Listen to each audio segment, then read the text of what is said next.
Bonjour, bienvenue dans ce JT. Dans le cadre des élections législatives, nous vous proposons depuis le début de la semaine et jusqu'au premier tour un coup de projecteur sur les 8 circonscriptions du Finistère.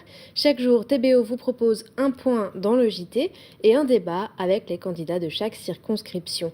À la fin de ce journal, focus sur Concarneau-Quimperlé. Avant cela, le point sur l'actualité de ce jeudi 31 mai dans le Finistère. C'est officiel, depuis ce jeudi midi, le nouvel entraîneur du Stade brestois est Landry Chauvin. L'ex-entraîneur du Football Club de Nantes a signé pour 3 ans à Brest, un profil de formateur qui a séduit les dirigeants du club brestois. Reportage de Frédéric Lorenzo. Landry Chauvin est donc le nouvel entraîneur du Stade brestois depuis ce jeudi. En froid avec son ancien club, le FCNA, Landry Chauvin passe ainsi de la Ligue 2 à la Ligue 1. Une promotion pour ce Mayennais qui répondait pleinement aux critères des recruteurs brestois. Donc quelqu'un qui ait un profil de formateur et puis surtout quelqu'un qui soit capable de prendre la succession d'un entraîneur qui a quand même marqué les esprits, en l'occurrence Alex Dupont. Et après avoir rencontré plusieurs d'entre eux, le choix s'est porté sur Landry Chauvin.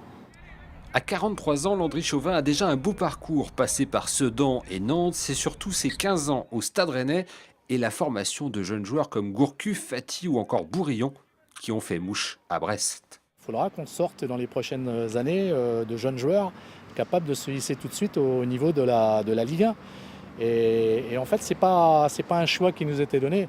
C'est compte tenu des moyens du club, des moyens financiers. Et puis surtout, comment le Stade brestois peut exister en Ligue 1 sans avoir un gros budget. La Ligue 1 pour Landry et l'équipe du Stade brestois, ce sera à partir du 11 août avec un déplacement à Nancy.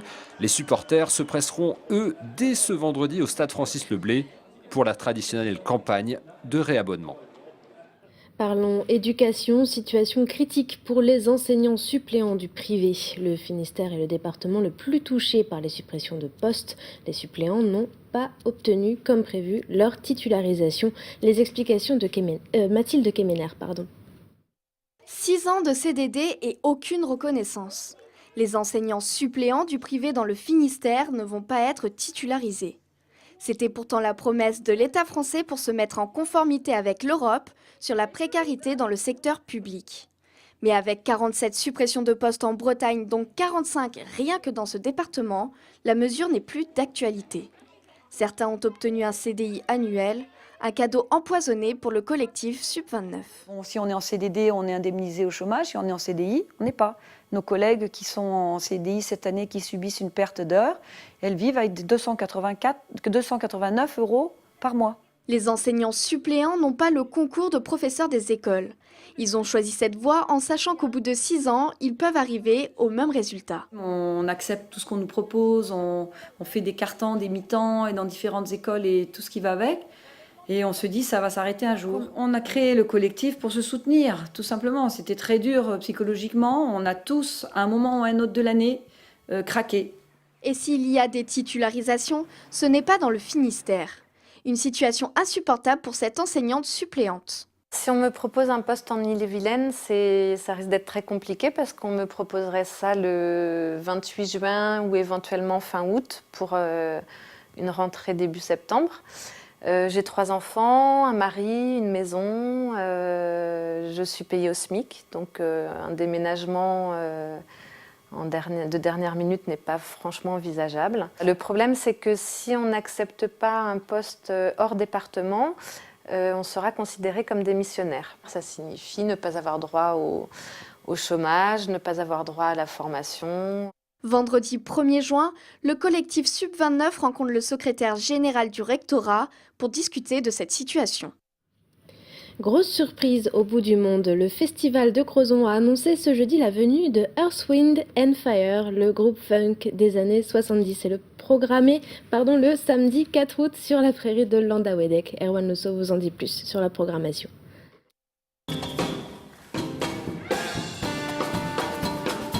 Pink Martini ne sera finalement pas au Festival du bout du monde cette année. Le groupe a annulé la fin de sa tournée en Europe et donc son passage par la Pointe Finistère.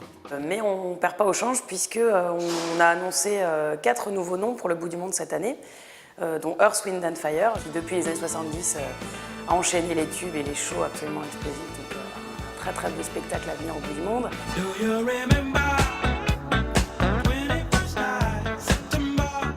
Et puis Agnès Jaoui, qui du coup remplace Pink Martini le vendredi. Et Agnès Jaoui accompagnée de musiciens cubains, de musiciens d'esthétique latine jazz, donc qui vient spécialement au bout du monde pour un projet date unique cet été. Et puis 2 fanfares viennent compléter le plateau, des Brestois, les Funky Dirty Chicken, et Graioli qui débarque tout droit de Montpellier. Bref, de quoi booster les réservations. On est à un bon tiers, je pense. Mais ça démarre souvent fort en mai-juin, quand les beaux jours arrivent, les gens se rappellent qu'il y a des festivals l'été et du coup se précipitent vers les billetteries. Alors le conseil, c'est comme chaque été, de ne pas trop tarder. Je vous le disais au début de ce JT, dans le cadre des élections législatives, nous vous proposons un coup de projecteur chaque jour sur l'une des 8 circonscriptions du Finistère.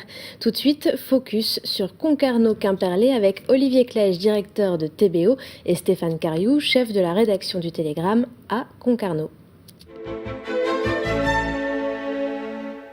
Bonjour, nous sommes à Concarneau, devant la ville close, pour parler de la 8e circonscription du Finistère. 13 candidats, dont 10 nouveaux. Cette circonscription bat encore le record d'affluence, si je puis dire, dans le département. Et nous sommes en compagnie de Stéphane Cariou, chef de la rédaction locale du Télégramme, pour faire le point avant le premier tour. Bonjour Stéphane. Bonjour Olivier. Alors, Gilbert Lebrise, le candidat sortant, un vieux routier à Concarneau. Oui, parce que c'est son 2e mandat plein, c'est-à-dire élu lors des élections générales en 2002 et 2007. Et il avait déjà suppléé le précédent député, qui était Louis Le Pinsec, depuis 1981. Donc autant dire que c'est un fauteuil qu'il connaît très très bien. Alors quel sera le principal challenger, si l'on peut dire, de M. Lebrise? Celui qui va porter les couleurs de l'UMP, qui s'appelle Atto Docena, mais qui a la particularité de ne pas être encarté à l'UMP, parce que ce parti a toujours des difficultés à trouver des candidats dans cette circonscription qui est détenue par la gauche depuis 40 ans. Atto Docena qui a déjà fait quelques pas en politique dans le secteur? Un petit peu, il était candidat au cantonal, il a également été sur une liste au municipal dans sa commune à Clohars-Carnouët. Et c'est lui qui va donc porter les couleurs de l'UMP. Oui. Alors 13 candidats, c'est beaucoup. Ça annonce peut-être une élection moins facile qu'on ne pourrait l'imaginer pour Gilbert Lebrise? Il y aura un inévitable éparpillement des voix, d'autant qu'il y a d'autres forces de gauche. Je pense au Front de gauche, qui a terminé en 4e position ici à la présidentielle, et qui sera représenté par un habitant de Saint-Yvi qui s'appelle Marcel Tilly, candidat au cantonal l'année dernière. Donc vous avez pratiquement tout le spectre des sensibilités politiques. Il y a aussi un identitaire ou une identitaire plutôt breton. Oui, ils étaient également présents au cantonal l'année dernière.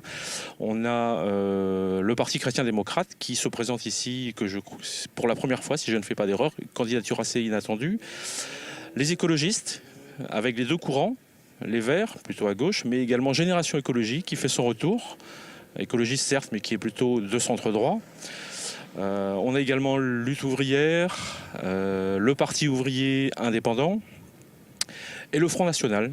Alors le Front National qui lui a fait un score plutôt important par rapport à la moyenne bretonne ici à Concarneau. Il était en 3e position avec 14%. 3e position, et certains quartiers ont même franchi la barre des 20%. À Concarneau, le bureau de vote de Quérandon, c'est un quartier populaire par excellence, c'est le quartier HLM avec ses bars, ses immeubles, et le Front National y a fait un surprenant 23%. Ceci étant, le candidat du Front National est peu connu, voire inconnu. Parfaitement inconnu dans la circonscription, beaucoup plus visiblement dans celle de Morlaix, où sa femme est également candidate. Madame Remacle, effectivement. Oui. Donc une élection qui n'est pas forcément aussi facile qu'il ne pourrait le souhaiter pour Gilbert Lebrise. Non, même un vrai suspense malgré tout. Je pense que pour la gauche, la victoire est quand même acquise. Mais il faut se souvenir qu'il y a 5 ans, le député sortant l'avait emporté avec 53% des voix au second tour. Mais au premier tour, ça avait été particulièrement serré avec l'UMP parce que moins de 800 voix le séparaient de son adversaire qui était alors Madame Trichet. Eh bien, merci Stéphane pour ce tour d'horizon et à très bientôt. Merci. Au revoir. Retrouvez les candidats de la circonscription de Concarneau-Quimperlé pour un débat ce jeudi soir à 19h15 sur TBO. Lundi prochain, nous poursuivons notre tour d'horizon des circonscriptions du Finistère avec Pont-l'Abbé, Douarnenez. Avant de se quitter, on l'apprend à l'instant, le club de foot du Stade brestois reprend le club de handball féminin l'Arvor 29 en grande difficulté financière pour la saison prochaine. Plus d'informations dans notre prochaine édition. C'est la fin de ce journal. Merci à tous de l'avoir suivi et à demain pour un nouveau JT. Au revoir.